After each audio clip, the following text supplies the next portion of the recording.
and love, y'all. Peace and love. I'm going to get into some very deep topics. This really gets into respect. This gets into worthiness.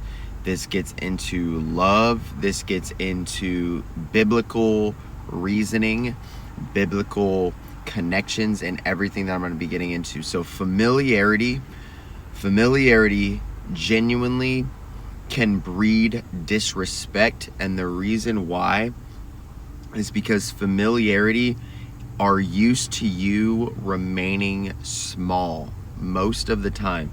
When you are getting bigger, a lot of family, friends that feel like family, people that have known you and built familiarity with you. I'm not speaking down to my family right now. I'm being completely transparent and authentic. I'm not subliminally coming at nobody, nothing like this. So ultimately, stop being safe for people that you don't even know and being toxic to the people that you know. 111 on the chat. Stop showing up more for strangers than spouses, than parents, than brothers, sisters, specific persons, relationships, deep emotional relationships. A lot of us will, and we will say, oh, it's just politeness, or oh, it's just niceness or kindness or anything like this.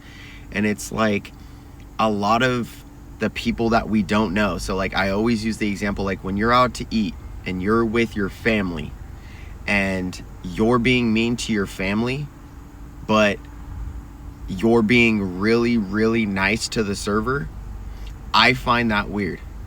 The reason, I'm not saying you have to be mean to the server. I'm saying, why are you still being mean to your family even though you're being nice to, because they're not familiar with you. And so there's no emotional connection that's actually happening between those two people. There's no emotional connection that's happening between those two people, or it's surface level emotional connection. Okay, so what does this mean? That it means like you'll say thank you and please and all these other different types of things, and right after that you'll be low-key putting your family member down or putting your anything like this. This is really, really important. These are what we call yellow flags or orange flags, and the reason why is because they are warning signs for if that person comes into their life, they're gonna eventually treat them like they would treat you because you're familiar to them. But they're ultimately being ultra nice and ultra kind because they don't know what boundaries are there or not there. Does that make sense? So the thing about this is that we will be overly kind to people that we don't know. Oh yeah, let me get the door for you. Oh yeah, let me do this type of thing for you. All meanwhile, that person is not paying your bills. All meanwhile, that person is not taking you out to eat, but they are subliminally being nice with you to get money out of you or to do certain things, anything like this. And that's why I use the serving kind of explanation of it. Familiarity and respect is really important, but a lot of times people who are unfamiliar to us will be overly kind to them, and then we'll give the reserves to our specific person when they come home after 8 hours of their day. Another example too is like we'll dress up to go to places that we've never met anybody at, that we don't, and we'll say, you know, like, well, it's just because I want to be presentable. But it's really interesting when you think about it that like when you're at home, and I don't always like to just say like women, because it's very not true. Like it's more prevalent because we know that women really genuinely enjoy dressing up. They really enjoy getting ready and getting done up. We definitely know that they love that. But what about you as a man? What about you as a man? Are you dressing up? Are you getting in a suit? Are you wearing a nice polo? Are you wearing nice shoes? Are you putting a nice watch on? Are you, getting haircuts frequently? Are you getting, are you trimming your beard properly? Are you anything like this? Are you speaking respectively to your wife? Are you speaking respectively to your family, your friends, etc. like this? So like I said, is like familiarity can breed disrespect. It's never everybody. That's one of my favorite quotes as of lately. It's never everybody. So don't think that just because you have a family, they're going to be just immediately disrespectful to you. It's just the ones that see that they can cross boundaries with you, maybe potentially use you, potentially utilize you, or get things out of you. And this is like, maybe a father who knows I can control my daughter, I can control my son, I can control my children, because I think that they don't know best, or I think that they don't know better. And so I'm going to do it for them. And then it will come off as disrespect because that person is consciously aware and they are respecting themselves. They just might not choose the path that the Father would choose for them. And so that's a very big thing. So it can breed disrespect if not checked. And usually respect must be checked then and there. And a lot of those checks have to be with questions of contemplation, not gaslighting, which is genuinely what narcissists would do, but it has to be contemplative questions. Like, it has to be like, will you rephrase that for me? That's a great one. Will you rephrase that for me?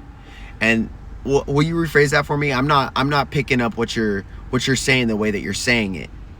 And the reason why is because when they're being disrespectful, I'm not picking up what you're saying, meaning I'm not accepting what you're saying. I'm not picking up what you're saying because my boundaries are stronger than your disrespect trying to cross over my boundaries. Those are very big thing. Correction is one of the best forms of love. One of the best forms of love. God prunes us. God prunes us. It is one of the best forms of love because it is the active motion or activity. It's the active motion of someone's opinion who can make you better without almost any benefit to them. And they're doing it knowing that you might potentially be mad at them for offering your opinion. And if they're still doing, that's a big sign right there. If they're still doing that, then they're approaching confrontation. They're approaching confrontation and willing to go through that confrontation to benefit you, to better you. That's why it's really important that correction is seen as a sign of love, not as a sign of disrespect. Me, if you really think about it, or just in general, but I'll use me as an example. If I were to not care about what you do, what you don't do, and anything like this, it's not seen as a sign of security, even though it can be seen as a sign of security, not insecurity. Okay? It can be seen as a sign of confidence or inconfidence. But I want you guys to see that if I allow myself to show up in confrontation and correct, and I'm like, that's going to help you. That's going to help you, bro. That's going to help you, sis. That's going to help you grow. Then that is me actually genuinely loving you. If I don't love you, if I don't like you, I don't care what you do. You see what I'm saying? Your mouth has the ability to turn words into swords or into something of worth. This is connected biblically that we are to speak up of our relationships, our familyships, our friendships, anything that is familiar and unfamiliar to us. I'm not saying that you shouldn't give that you should give disrespect to other people and give respect to your family. I'm saying that you should give respect to both. And that comes from leveling up in your own self-respect. Stop joking about yourself negatively, and also stop projecting jokes onto other people as negatively, because they will take it wrong. They will take it wrong, and it will destroy their self-worth. That by you putting them down, and if you feel better by that, that is seen as a sign of pride psychologically. confidence is seen as that it doesn't matter necessarily what someone thinks about me negatively. And so that's where tests come in, and that's why those things happen in negative, joking manners. Stay woke, y'all. I got